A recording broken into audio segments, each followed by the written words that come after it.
Noah Basketball is our new presenting sponsor of our Coaching You podcast. Noah Basketball is a shot tracking and data company that has helped change how coaches and players perfect the game's most important skill, shooting. Noah is a data service provider that uses machine learning and the latest computer vision technology to provide real-time data and feedback to improve shooting accuracy and consistency for professional and amateur basketball players. Noah has now analyzed over 570 million shots from countless high school, hundreds of college teams, and 28 NBA franchises. The technology is simply amazing. Once the system has been installed, players will be able to get immediate feedback on their shooting arc, left and right positioning, depth, makes or misses, and makes the data available to players and coaches on your mobile device. For more information about how Noah can help your team, visit noahbasketball.com.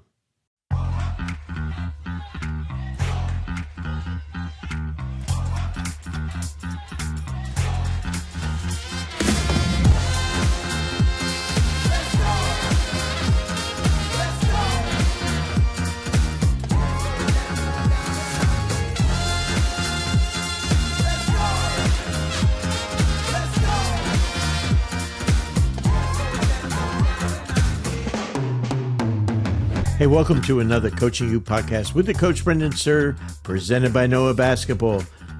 I'm telling you, today is going to be just a fabulous session for you. Matthew Driscoll, head coach, University of North Florida for the 16th year, has come off some incredible wins at South Carolina NCAA team, at Georgia Tech, beating two terrific coaches, in Lamont Paris and also Damon Stoudemire. This guy is just one of the most talented coaches there is in the game. His team offensively does so many great things. You're going to love the terminology. You're going to love some of the phrases he uses. But you talk about a team that at the end of every season, you're going to see the team that makes the most threes in college basketball of any Division I team. He has to go play. He's played his 100th guarantee road game. You talk about going in and being an underdog 100 times. It's quite a tribute to a guy. Also, having worked for so many years with Scott Drew at Baylor and at Valpo, he really has a great insight into what makes a winning program, the relationships you need to build with players, but also the use of a secondary defense. I call it the Baylor zone, which is a tandem point zone. I'm telling you, it's one of the most difficult defenses I've ever had to coach against, both at LSU and when I was at Stetson. And the thing about Matthew is he is such an excited communicator. He loves people, loves to teach, loves to coach. I think you're really going to enjoy him. So after this timeout from our sponsors and partners, come back and we're going to learn together from Matthew Driscoll, UNF. We're thrilled to have our longtime partners and friends at Dr. Dish Basketball on board as sponsors of the Coaching You podcast. Dr. Dish machines are undoubtedly the most user-friendly and advanced machines in the world of basketball today. Dr. Dish has completely revolutionized and reimagined the shooting machine to provide the best solution on the market. Join top programs around the world like Duke, North Carolina, Florida, and countless others and upgrade your shooting machine to Dr. Dish.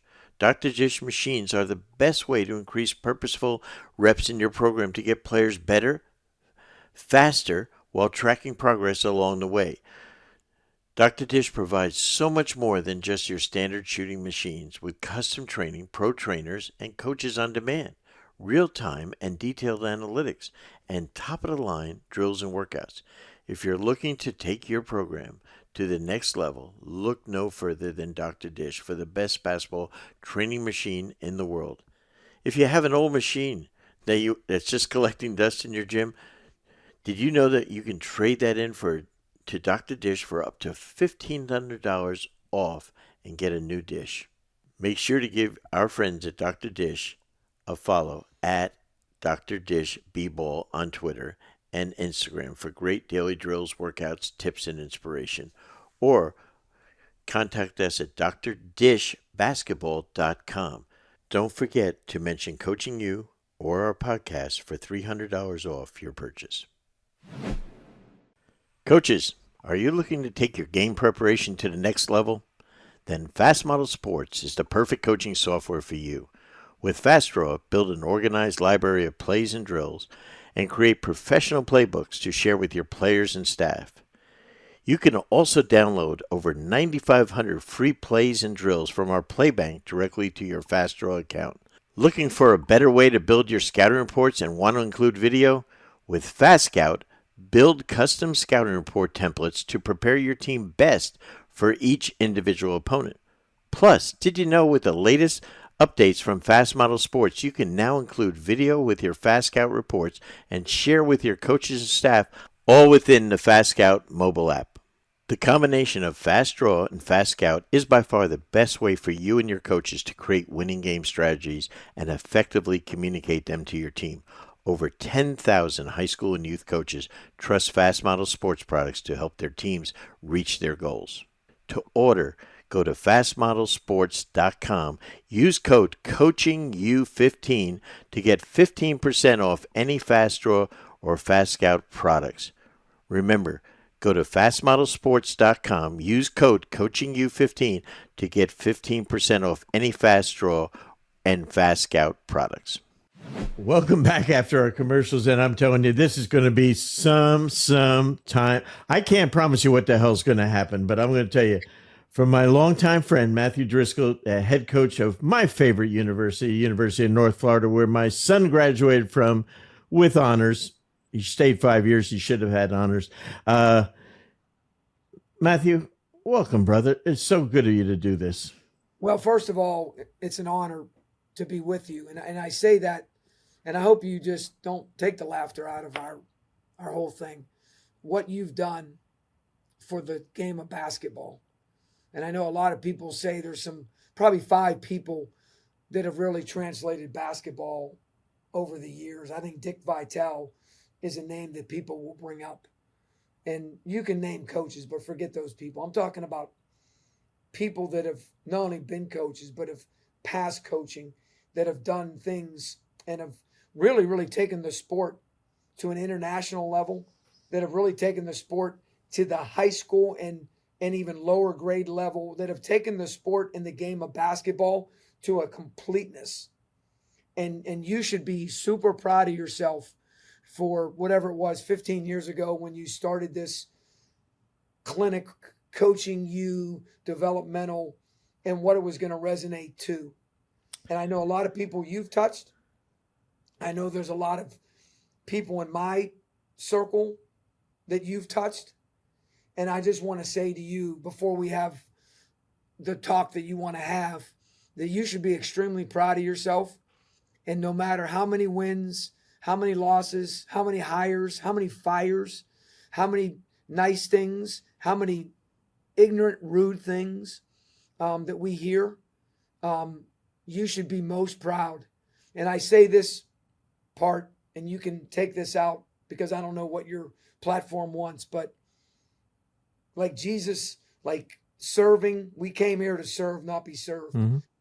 And you should be extremely proud of that. Well, Matthew, it means so much coming from you. We've been friends for 25 years, and I've watched you from the start to when you went down with our dear friend Scott Drew, and when you were with Shy, who's one of my closest friends. Shy and I are the same age. We came in this business together, same time.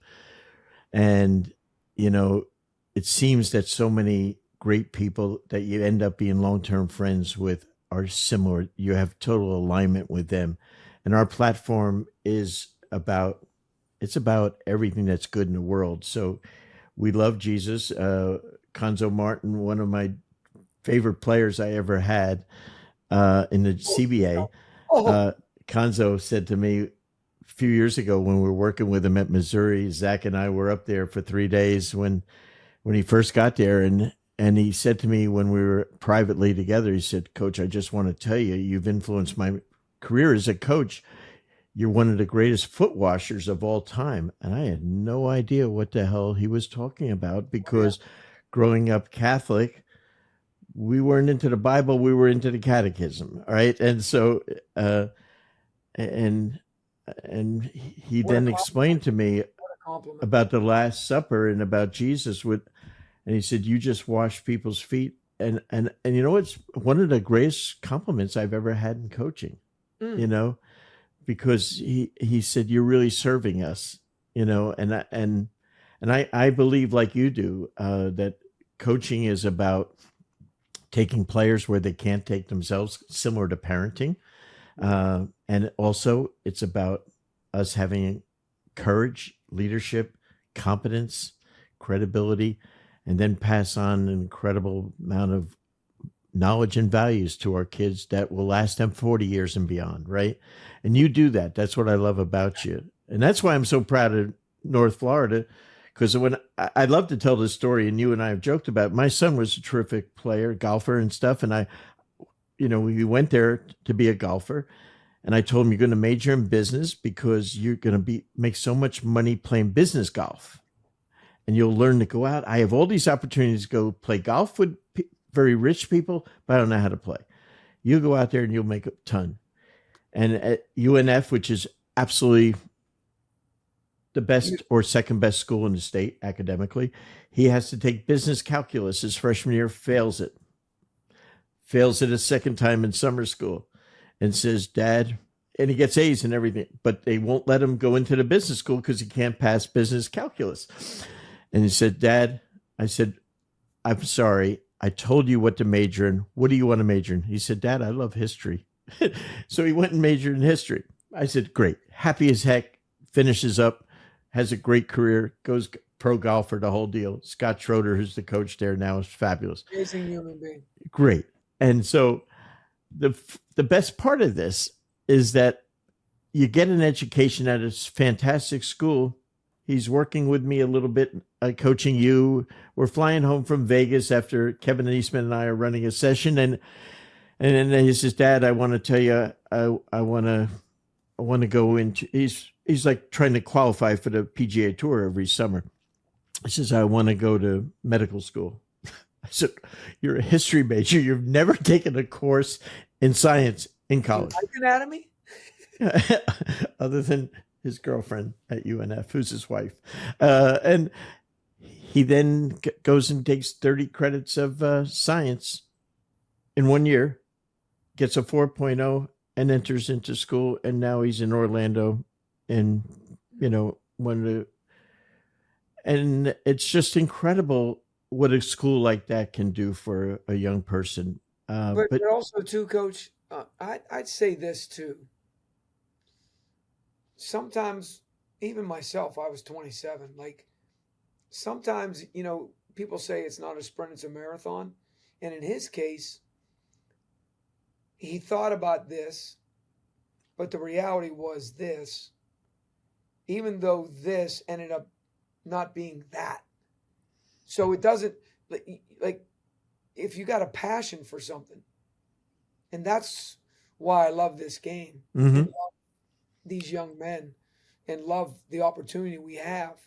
I think that's what he resonates with. Yeah, I think so. And that's the beauty of when you're at a place like you've been for 15 going on, is it 15th or 16th? 16th year. Yeah, 16th year. That's like dog years when you're at a place that long. It is so hard, our profession, because it's only 365 days a year. And there's 365 coaches, Division I, too, by the way. Yes. And so it is so hard to do it and to stay and you keep adapting to the way the game's played. And I know, because I remember when he was there, it was a D2 and it hadn't yet moved to D1. And I just think that you've had to adapt the whole time. You had to work to support not just your program, but a lot of the athletics program with more guaranteed games than any mid-major except a SWAC school, maybe, right? Yeah, you're right. We just played when we beat Georgia Tech. That was our 100th guaranteed game. How about that? That's kind of historical.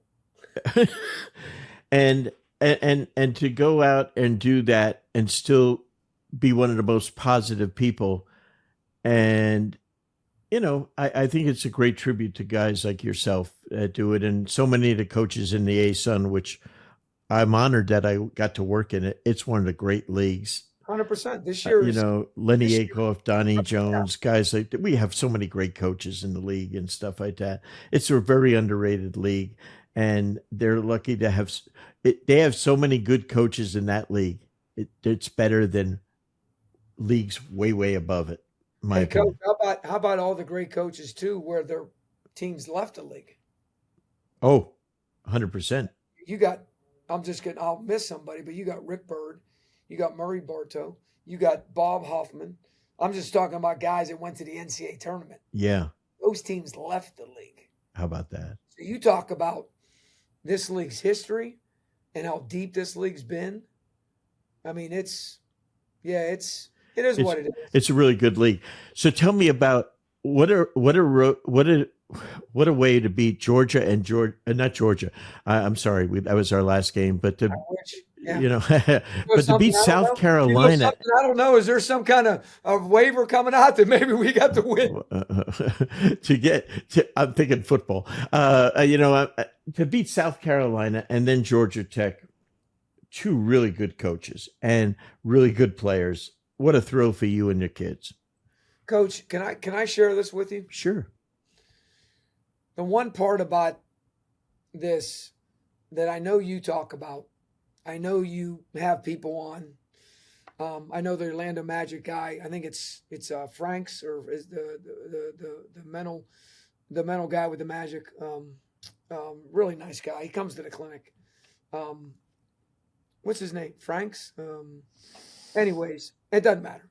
Anyways, the hidden opponent that we deal with 24/7, 365, when you're sitting at this seat at a school that doesn't have football, and you say to yourself, you go and you beat South Carolina, and then someone said, what was better, the South Carolina or the fact that you got the second one at Georgia Tech? Neither. Yeah. It was Charleston Southern. Because you're going to come home, have the home opener, everybody's patting you on the back, look how great you are, look how this you are, and then all of a sudden, you get to take a goose egg, and now what you did is irrelevant, and now you suck, like you stink, like you're the worst thing in the world. Yep. And so, like, South Carolina was awesome, but Charleston Southern was, like, at another degree. Yeah. And so, like, the Georgia Tech was awesome.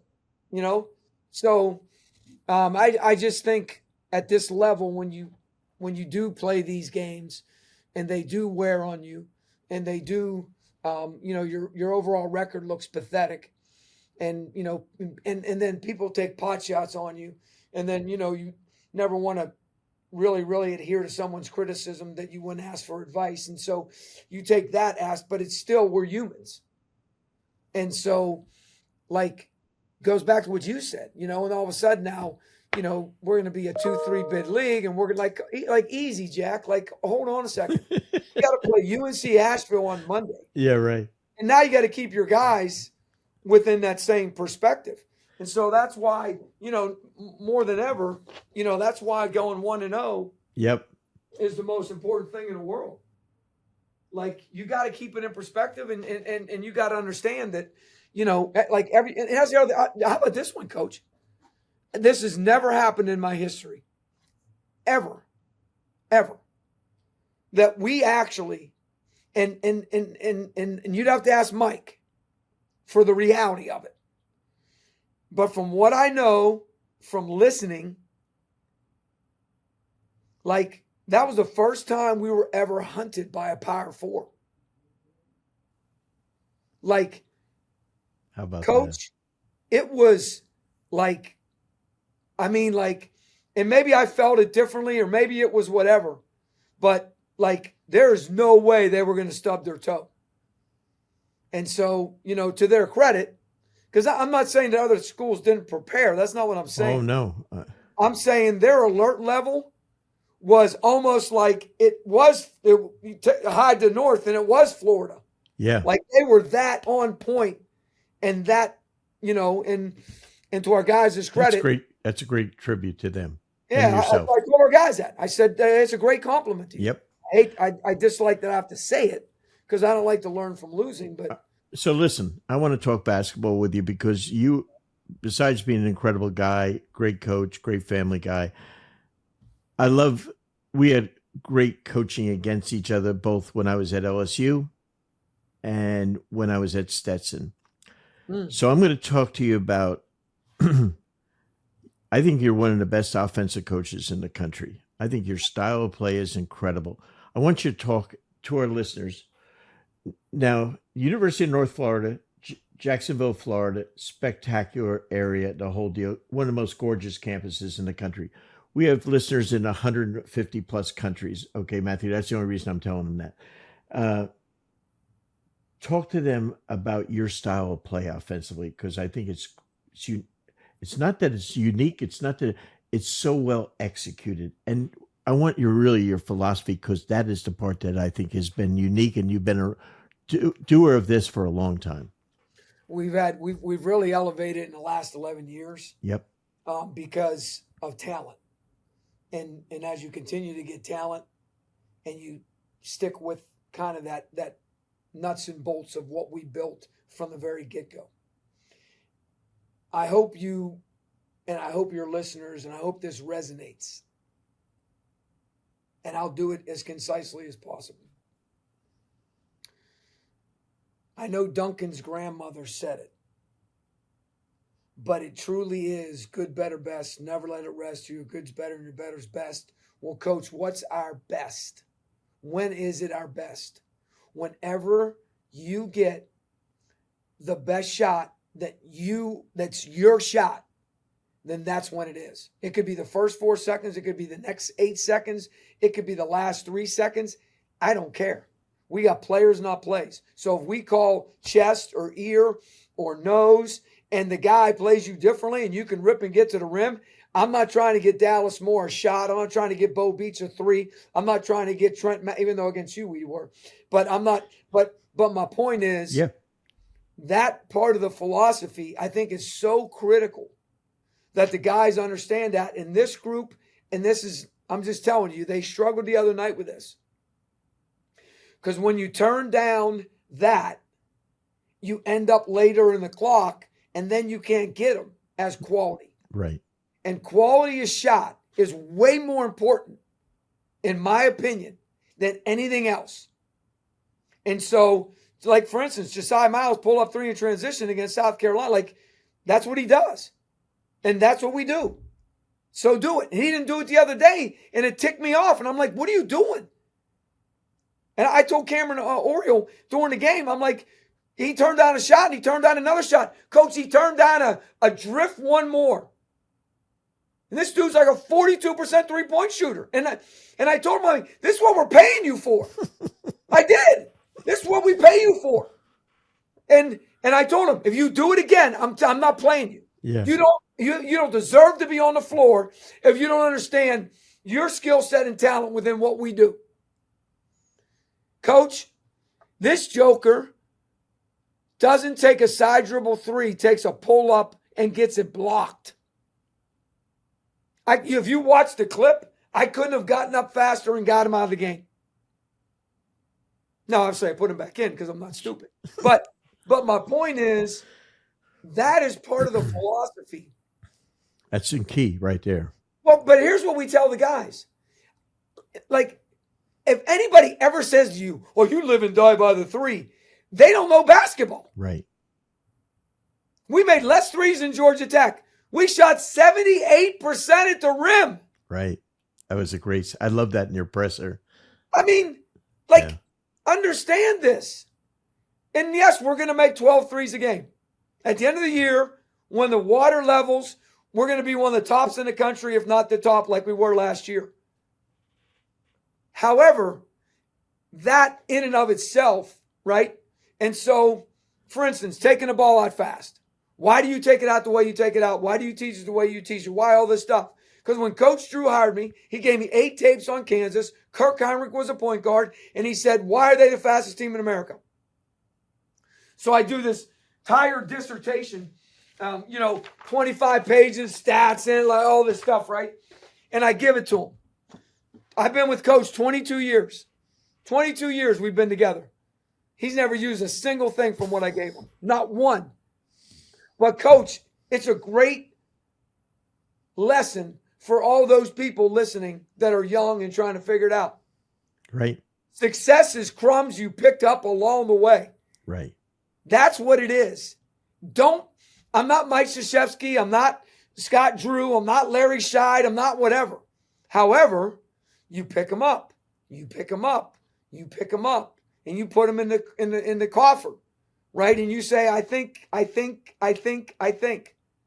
And when you do that, now you play. We get the job, Coach. Coach Ken and I hire him from in the league. He brings every single game from his team, Campbell. And I want to learn the league. I watch every single game in the first 2 to 3 weeks, whatever it was. 5 games in, 7 games in. What's all this roll? What do you guys do? It's all roll and replace, roll and replace, roll and replace, roll and replace, roll and replace, roll and replace. That's why we do it. That's why we do it. I was like, man, because if you get dudes like Belmont had, and you start doing that, and now Liam Murphy's shooting 61% from 3 right now. Right. Last year, our second and third best three-point shooters were 6'7" and 6'9", and like Bo Beach obviously had 31 against you guys. Like, so we've created this different aura. Because when Tony Bennett got the job, the same year I got the job, and we were in Philadelphia at an airport, and we just played him back-to-back years at Washington State when I was at Baylor, and we're waiting to get on the plane, and he says, Coach, I know you've been in the ACC. I know you were at Clemson. Do you think we can do it? Do you think my style can resonate? You think I can win at Virginia? I said, Coach, I didn't know he was going to win a national championship. I said, Coach, there's no doubt you can win. Right. And the reason is you ain't getting the Carolina guys. You ain't getting the Duke guys. Mm-hmm. You ain't getting them dudes. But the way you play and the guys that buy into the way you play, you are going to be different. And because you're different, you got to prepare for you. And because you got to prepare for you, like all that stuff matters. And that's part of what we do by putting a round peg in a round hole. Yeah. And so whether it be, 2 guys on a side or whether it be a middle pick and roll with multiple layers or angles of the way in which we do it, or whether it be even, getting into, Zoom or doing different things like that. And the other thing, Coach, is we like to recruit 6'7", 6'8" guys that are guards. And so I know every forward wants to be a guard. Right. And so we just tell them now it's a much easier. I say it's easier, but I'll tell you a story in a minute. It's a lot simpler now because we have so much to show them. Sure. Bo Beach and Garrett Sams and Carter Hendrickson and we are right down the list. And so because of that, for instance, Carter was 6'1" in 9th grade. Now he's 6'8". Wow. Our 7-footer from Canada was 6'1" in 8th grade. Now he's 7 foot. The kid we just signed yesterday was 5'9", leaving 8th grade. Now he's 6'8". And Damn. So we find these guys that have had guard skills their whole life, and now they got to guard a forward. And that's all we tell them. Like, bro, you're going to bring it in transition. You're going to play pick and roll. You're going to play with the ball in your hands. You're going to shoot threes. You're going to but you're also like Liam Murphy the other day goes downhill, does a rondo, pivots back, jump hook. Nate Linners against Georgia Tech takes the number 11 kid, the 6'11" kid, backs to the paint, shoots a jump hook. So, like, their interior skill is going to come into play as well, too. And, here's the other thing, too, Coach, we coach hard, is like every offensive rebound is an interior player. So, like, when you go get an offensive rebound, it's like working on your back to the basket move. Like, it's the same thing. So we run in from 22 feet because that's where our guys are a lot. And now you got to have an interior game. So we really try the philosophy and help the guys understand that no one pays for average.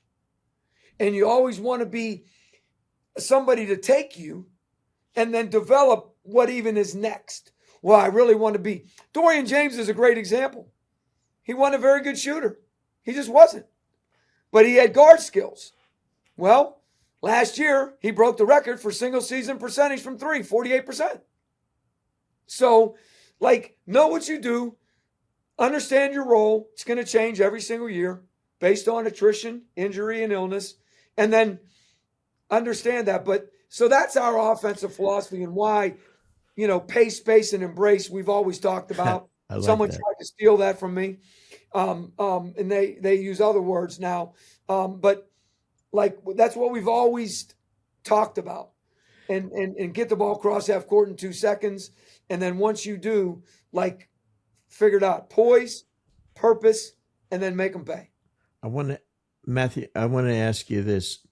I having played against you, I know the answer, but for our listeners, coaches that are on here, and we have a ton of women listeners too, because right now I am addicted to the women's coaching. And how about Carl Smasko?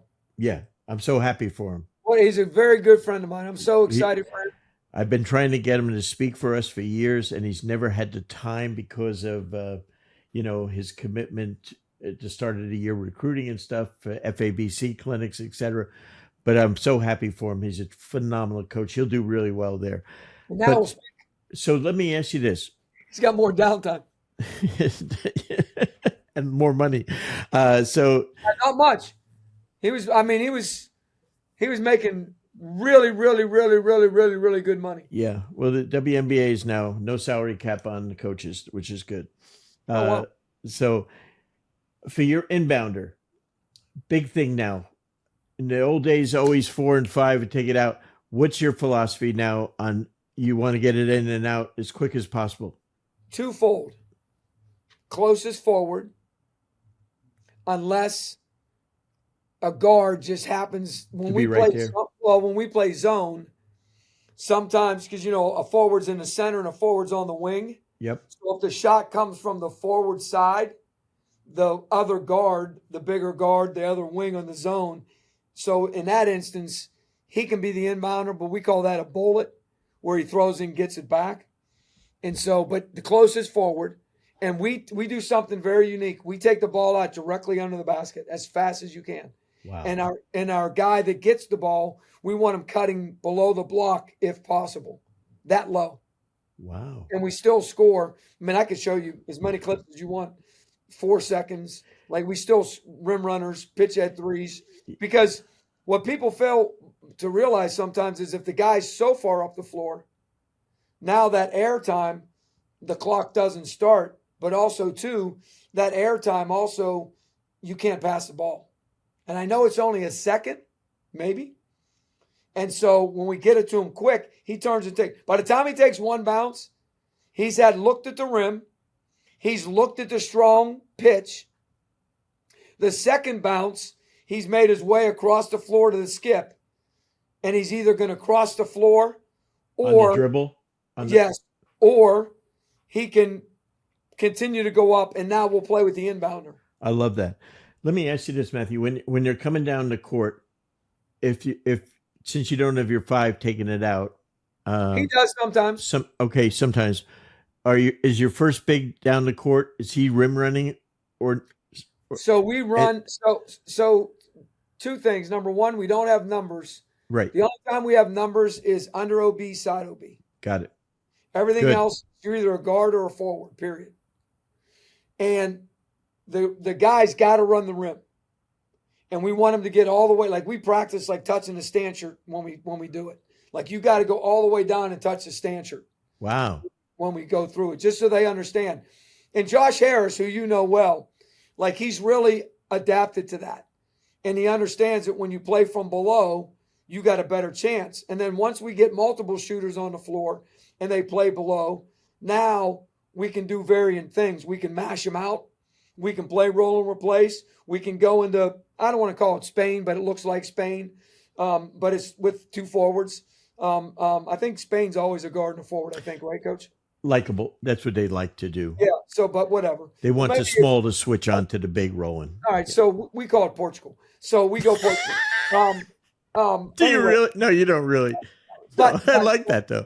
But Carrie and I went to Spain and Portugal this summer, and I'm telling you what a great, amazing trip. But anyways, so with that, they run the rim and then the other guy trails. And then the other thing is, Coach, is we love the forward to be the handler.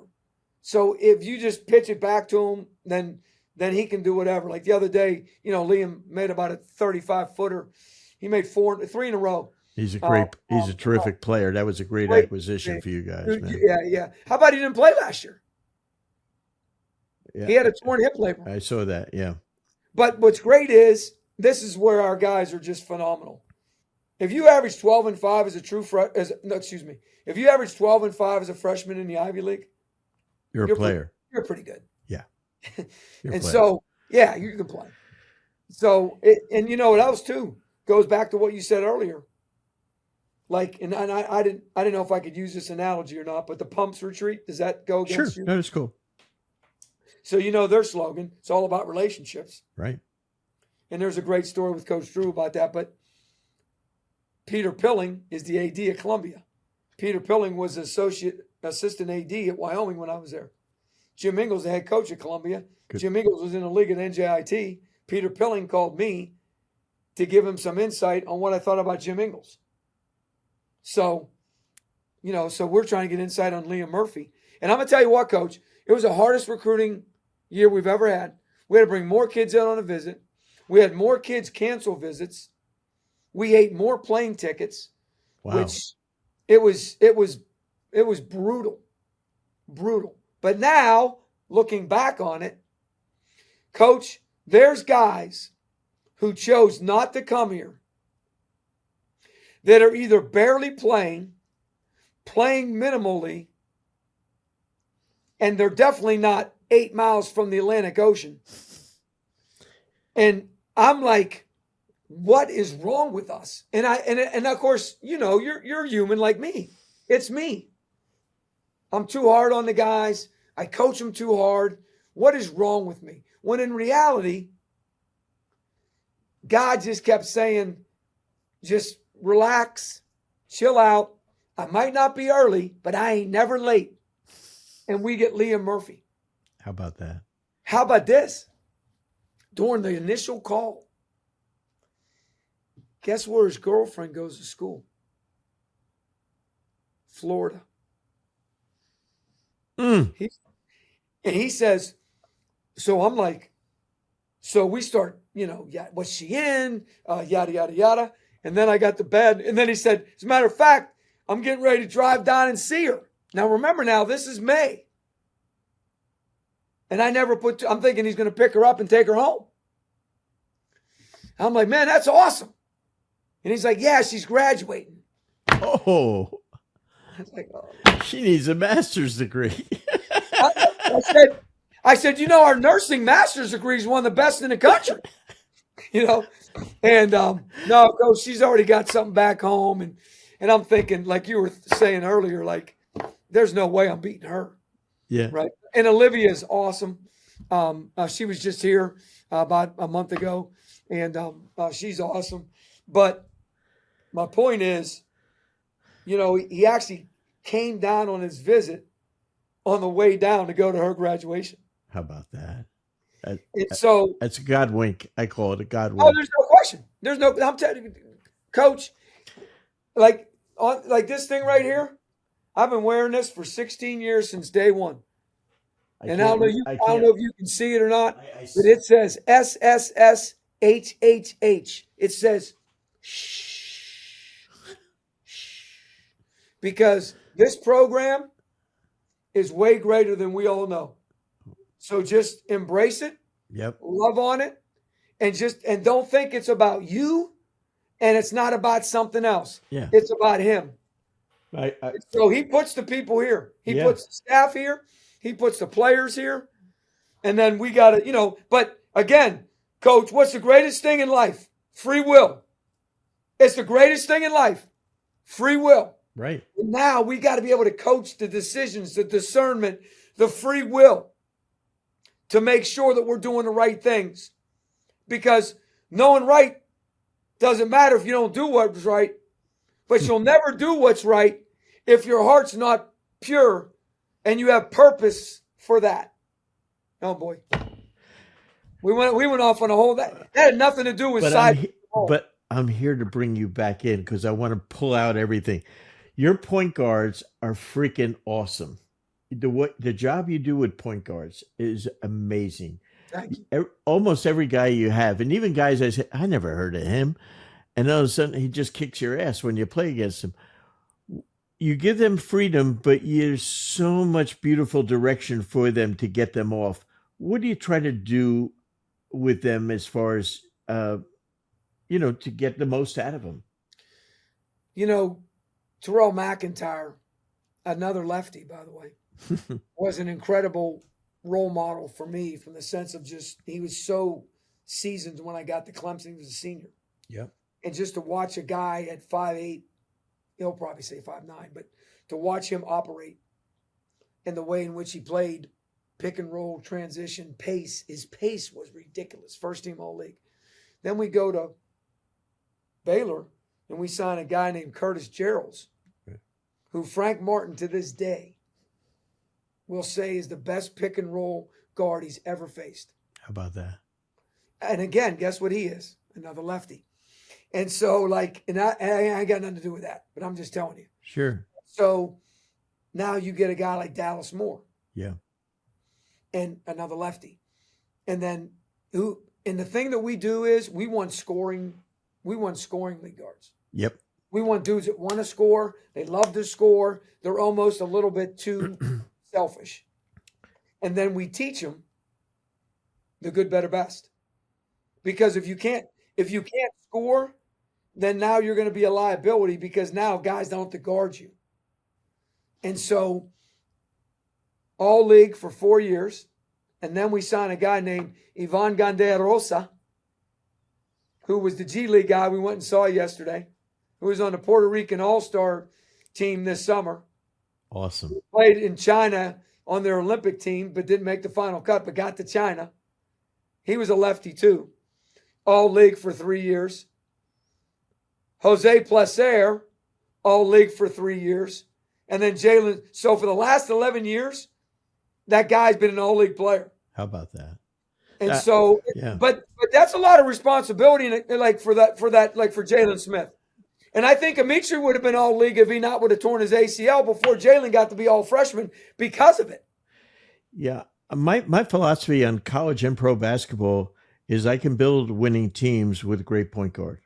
I can do that. We won championships with point guards in Detroit and stuff. Then every place we went, always point guards were the whole key. And I think, and that's one of the, and at the college level, if you don't have a good one, you ain't going anywhere. I don't care who your bigs are. Though is simple, but the intricacies are extremely sophisticated. Right. So we just say, listen, simple, sophisticated, but you've got, our guys are starting to figure out now, oh, that's what coach is talking about. Oh, that's what he means. Because now, people are just playing us so differently because now you're playing against real opponents instead of yourself all the time. And so that's been good for us too, which is going to make us even more dangerous in January. Yep. When that ASUN starts. Yeah, the second. Austin P and Lipscomb, first weekend. I saw your schedule this morning. Yep. Austin P, man. They got it rolling.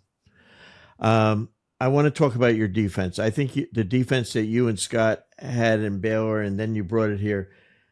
And I've watched teams against you. They have no freaking idea what the hell to do.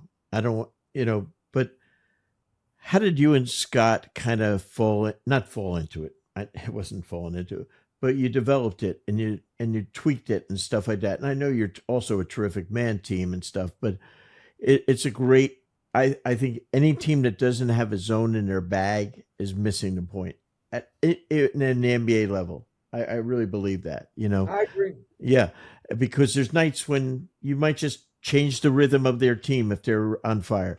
Well, that just happened, right? So I thought you were leading me into this. Okay, so when I got with Coach and I did a self-team study every single game Valpo played, Coach was just playing that. And he took it from, I want to say maybe Oakland. Maybe they were playing that type of deal. And Coach was just phenomenal at it, and they ended up going to the NIT that year. And the reason I know is because I watched the game on TV. They played at Iowa, Coach's first year at Valpo, because after we got fired, Coach told me to go and clean out his office because he wasn't going to come back. So I was walking by the TV like 30 times, loading boxes in a car because we were going to play euchre and eat pizza at his house when I got there. And so I was watching Valpo. It's a great story. I'm watching the team I'm going to go coach for. And it's just God's is so good. But so when we got to Baylor, like, we had 6 guys on scholarship, and obviously because of the murder and all that kind of stuff. And it wasn't as good until Epe Udo arrived. By the way, Epe was at the Georgia Tech game. How about that? Yeah, he's with the Hawks, so he was at the Georgia Tech game. But 6'11", 7'5" wingspan, they had 22 feet across the back line, right? That's when people call me, hey, Coach, I want to know about your zone. Well, what's your back line fingertip to fingertip? Yeah, right. So if you got alligator arms, then you're in a different world. But so I learned the intricacies from Coach. We don't play it exactly like Coach. Right. We've tweaked it to our liking. But when we won our last championship in 2019-20, we played it 95% of the time. And it was phenomenal. But we also didn't have a team that we felt was a good man team. But since then, we've played majority man. You're right. I know. Yeah. But Coach Evans, Coach Kennan, so it's funny. Coach Kennan does a lot of the offense. Coach Evans does defense. Coach Perkins does both because he's got like a different way in which he looks at things. Coach Chase is just like analytical and he's looking at this and looking at this and breaking this down. It's been an incredible for me. And so with all that, they call plays and do whatever they got to do and whatever. On Sunday against Georgia Tech, we come out the second half. They go on a 5-0 run to start. I don't know what our run was, but we went up 21. But we switched to the zone. Right. I saw in the presser that you did that. Yeah. And when we did, it changed their flow. It changed the way they were going to attack us. It just changed a lot of things. I think it's one of the really neat defenses. I'll be, and just for the listeners, they can go on and look at either Synergy or they can go to, our friends at Huddle Instat and look at your games to see the defense. But just describe the placement of personnel. We don't have to go any further in that defense, just so they can picture what kind of defense it is. The center is basically the center. Like their main priority is block to block, always above the charge arc. I was just going to say the charge arc is what I used to position him at. We tell him it's like, the collar you used to put on your dog. And as soon as he crossed it, he got shocked. Well, that's the same thing. Like, act like that's an electrical field and, like, don't allow your heels to get inside that because that's a line of delineation that's simple to coach. Good. And the only other thing we do is we have a buddy system. And we actually use ropes. So when we teach it, the center has a belt and the 2 wings are attached with bands. And so when the band goes out, the center moves to their spot, they pull the other one over. And so we teach it so they know when the ball goes to the corner, what that looks like and what that feels like. And so that's a pretty unique thing. So we have a buddy system. But the wings buddy is both the center and the closest guard. And so that and so you have a guard that picks up the ball where? We're mainly tandem. Right. And we like to be somewhere around the 10-foot volleyball line. I guess the 28-foot line would be a better line of delineation, but 3/4 court, whatever. We like to be right about there, and then the other one just stay home. And free throw line area, right? It almost looks like a diamond. Yep. And we like to leave the guy at home because we want to take away the nail and all that stuff. And so that's kind of how it's not a true amoeba, right? But it does have some principles to it. It's not a true point zone. What's our guy's name? Your good friend, Paul Hewitt. It's not that thing that he was running at Georgia Tech. Right. So it has variants of that. Coach Drew's is a little bit. Coach Drew's got a little bit more reads to it than I prefer. So everybody's got their druthers. I guess Coach Tang, Coach Mills, Coach McCaslin, Coach Jacobs. There's a lot of them out there now that could be running this. Let me ask you, for teams when you have a zone as a secondary attack, okay, just from a philosophy standpoint, how much time do you spend on that defensively in practice or during the week, let's say? So preseason before you play games. So at least one competitive segment a week that's good. Is that. Yeah.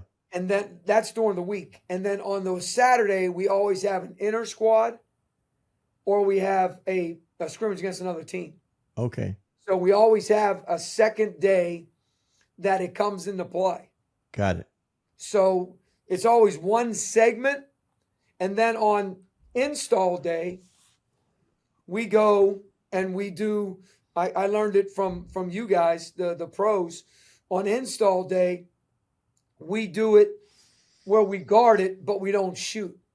Mm. And so they do exactly what I ask them to do. We do it man-to-man too. All slides and all that. Yeah. The staff does is they'll give me like 5 things that they're going to do that are equal to 5 things that we do. And then it might not be the same, but it's just, basketball's basketball. Screen to screener and elevators and back screen, ball screen and Spain and Zoom and Joe Blow and whatever. Like all that stuff's the same, right? And so whatever we call it, so we'll do that. So we'll do an install zone segment where I'll just say, hey, run this zone play. We'll do it. I'll throw it in, throw it out, get to a side pick and roll, and I'll blow it dead. And then we flip it, and then we do it again. And then we do that for maybe 20 minutes of install. So we only hit on Monday, Wednesday, Saturday. Tuesday is all double practice, early morning and then evening, always. Thursday we're off, and then Sunday we're off. That's what our 42 days looks like. Yeah. Hey, Matthew, when guys that now, when I go to college practices, so much time is spent on, especially early in the year, their break, and then their 5-out offense seems to be what they're running nowadays. Everyone, I'm seeing a lot of teams aren't even working against the zones. How much time do you think you need to work each week against a zone in the preseason? I think at least, I think we do probably 20 to 30 minutes where we run certain. And here's the thing, Coach. Yeah. Let me ask you a question. Philosophically, how many things, and don't say them, just give me a number. How many things do you think you can do against a zone, roughly? Well, that's the thing. I think 5? I was just going to use that number. Yep. Let's say 5. Yeah. So I feel the same. So we do 5 things against the zone. We do it on both sides of the floor. We do it with both teams. And then we say there's outliers. Somebody's going to do this.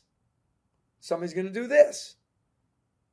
And so that's what we do. Yeah. And when you do those things consistently, we also do those on the offensive end when a team plays zone against us. Yeah. So it's, and how did you learn that? Because Coach Drew said to someone, go watch all the Syracuse games and watch what everybody does. And then once you get it done, funnel it together and tell me what are the things that everybody does against Syracuse to beat Syracuse. Yeah. That's all they do is play zone. Merrimack. Go watch Merrimack and go figure out what everybody's going to do against Coach Gallo. Right. And then once you do that, you're covering both sides of the ball. And that's my point is that Jamie Dixon, when he, was at Pitt and played against, Boeheim at least twice a year for 15 years. When he went to TCU, he said we had him at one of our Coaching U events. first thing he did every day was zone offense because he wanted to make sure every day he touched it for 10 minutes, because that was something that he had to learn to play against. And Pitino, when he went back to college coaching, he played a lot of zone because there's only so many things you can do against it. Where your friend Donnie Jones and my friend, he might have 60 or 70 ball plays. That's all we do, right? When we go out to eat, we're making up a new, Well, Coach, you just brought up a great point. Yeah. So know what you're not. Yep. Okay, so I'm not a pressing guy. Yeah. So every day, as part of our warm up, whatever you want to call it, sure, we do our press stuff. Live ball, dead ball, free throw. We have a whole. I mean, I could spit it out to you. So that when Eastern Kentucky comes to town, I'll give you a better example. Play Michigan State on Friday night. They're supposed to go to the Final Four. You lose by 35. You play Michigan on Saturday afternoon, who went to the Final Four with Duncan Robinson, and you're tied with them with 8 minutes to go. You lose by 20. You get on a plane Sunday. You'll fly to Richmond, and you're going to play Monday against VCU, who's going to press you for 40 minutes. Right. Now, how are you going to prepare for that? Right. We missed a 3 with 2 minutes to go to tie it. We made like 14 threes because we had been preparing for it all year long. Yeah, and that's my point, Matthew, is that you have to be prepared for all this stuff, not the day before you play the game where you know they're going to play zone. What did Lincoln say? I'm sorry? What did Abe Lincoln say? That was the year after I was born. I'm not sure. I will be prepared, and perhaps my chance will come. Okay. I say it all the time to our team. Did he go to school with Shai at Lincoln? By the way, speaking of Lincoln, you want to talk about, isn't that him on a penny? Yeah. I found that in the Georgia Tech locker room. Oh, my gosh. Wait, that gets better. See that USA on the wall? Yeah. That's the article they wrote when Coach Lang had a heart attack and died at LaRoche College. My best friend, my best man, took over the program when I left. That was in 2010. Guess what year the penny is from? No. 2010. You're amazing. Crazy, right? And here's what's crazy. I didn't look at it. I just picked it up. I didn't look at it till after we won. The coach was with me. Yeah, he sure was. And he's proud of you. The coach was with me every day. How about that? Every day. You the thing about you and that I love about you, Matthew, is that you're so giving. And, two of your friends and Shai and myself were the same age. You coach different than we do, but man, we love you so much. And the way you coach, because you just pour in the kids. And that's why you're so great for the game. And I'm always indebted to you for sharing, because there's no one better.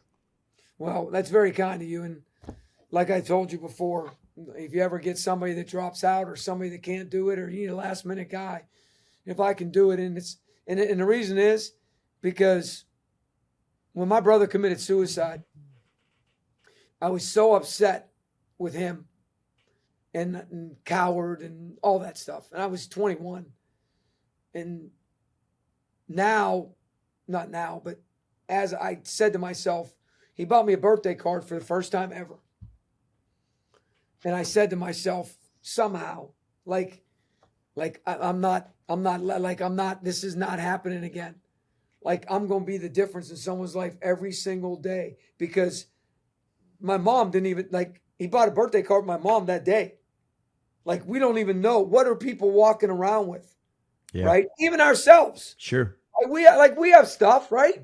A lot of stuff. Coach Kennan, God love him. I love him. His father-in-law just passed. Oh, geez. From ALS, and he couldn't coach in the game.